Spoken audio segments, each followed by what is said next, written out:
இப்ப நீங்க இந்த சிகிச்சை இவ்வளவு சொல்றீங்க. ஆ. கட்டணம் வந்து ஒரு எளியவர்களும் அணுகக்கூடிய வகையில இருக்குமா? நம்ம மருத்துவமனை இந்த 20 வருட காலமா வந்து இந்த அளவுக்கு வந்து ஒரு சக்சஸ்ஃபுல்லா போயிட்டு இருக்கிறது மிக முக்கியமான காரணம், ரொம்ப அஃபோர்டபுள் காஸ்ட்ல ஒரு எளிய மக்களும் வந்து சிகிச்சை எடுத்துக்கலாம். ரொம்ப வந்து இது மாரியான சிகிச்சைகள் இயற்கை மருத்துவம், ஆயுர்வேதம் வந்து ரொம்ப காஸ்ட்லி ட்ரீட்மெண்ட் அப்படிங்கிற ஒரு விஷயத்த உடைச்சு தான் வந்து நம்ம இந்த சிகிச்சைகள்லாம் நம்ம குடுத்துட்டு இருக்கோம்.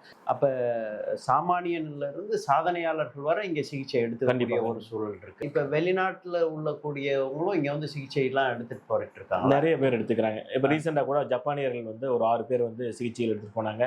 ம். அதேபோல நம்முடைய Ceylon country, Sri Lanka, Malaysia, Singapore இது போன்ற நாடுகள்ல இருந்து எடுத்துக்கிறாங்க. அண்டை மாநிலங்கள் இப்ப ஹைதராபாத்ல இருந்துலாம் வந்து எடுக்கிறாங்க. பெங்களூர் இது போன்ற வட இந்தியர்கள், ரயில்வே ஒர்க்கர்ஸ் இருக்கக்கூடிய நார்த் இந்தியன்ஸ் இது மாரி நெறைய பேர் வந்து பார்த்தீங்க அப்டின்னா, நம்முடைய மருத்துவமனைகள்ல தொடர்ச்சியா சிகிச்சை எடுத்துட்டு இருக்காங்க.